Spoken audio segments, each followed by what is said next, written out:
If it's strange but very real, it must be Ripley's Believe It or Not. But don't call it a museum. It's an auditorium. This strange building is slipping into a freak of nature that's not so unusual in Florida. We are looking for an iconic architectural building that people will stop and be able to say, oh, that's the Ripley building. So when we heard about sinkholes, we thought this was a really good local tie to pretend our building was sinking into the ground in a Florida sinkhole.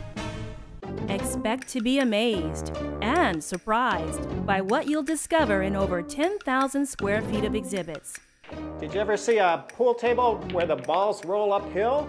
Only at Ripley's Believe It or Not here in our pool hall. Named after the famous adventurer and collector Robert Ripley, the auditorium opened in 1993 and continues Ripley's tradition of making the unbelievable believable. Sometimes people think that Ripley's is just kind of weird, crazy stuff, but we've got some really world-class museum pieces here that we're proud to show our guests. I want our collection to be special and hopefully a wow factor that you go, wow, I've never seen that before. And this is the man who gets to bring it to Orlando. Edward Meyer has been with the company for over 30 years. He travels from Iowa to India in search of the most unusual artifacts. New Zealand, Australia, Thailand, China. I'm not just looking at history, I'm not just looking at science, I'm simply looking for the odd, the unbelievable, and hopefully something you can't see anywhere else. Chances are you've never seen a rickshaw made out of jade, or a Beatle that plays the Beatles. It's got 167 musical elements. It plays music by itself, or, even more fun, you can play the music on it. Move over, Da Vinci. This Last Supper only took 8 months of Lent to create. It's got about 300 hours worth of doing laundry and hundreds of dollars worth of buying towels to get all the colors that you see, the oranges, the reds. Touch these African fertility statues and a baby might be in your future. People actually plan their vacations from all over the world to come here and see and touch those statues to help them start a family.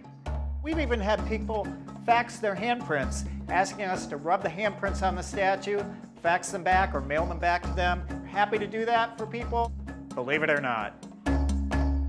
Before statues, vampire killing kits, and musical cars go on display, they arrive here at Ripley's corporate office. Within this secret warehouse, everything is prepped, painted, and packaged for delivery.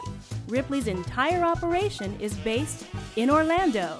We moved our headquarters in 1993, just after we built this museum, because we realized that Orlando was the attractions capital of the world. We catalog it, we photograph it, we measure it, we record where we bought it, who we bought it from, how much we paid for it. Everything comes to Orlando. And then it's shipped to one of Ripley's 32 attractions all over the world, which means everyone gets the chance to see at least one shrunken head. They only come from Ecuador, South America. This particular one is really special because it still has the feather earrings and it still has the necklace robe. Yes, you're supposed to wear this like a necklace. Believe it or not.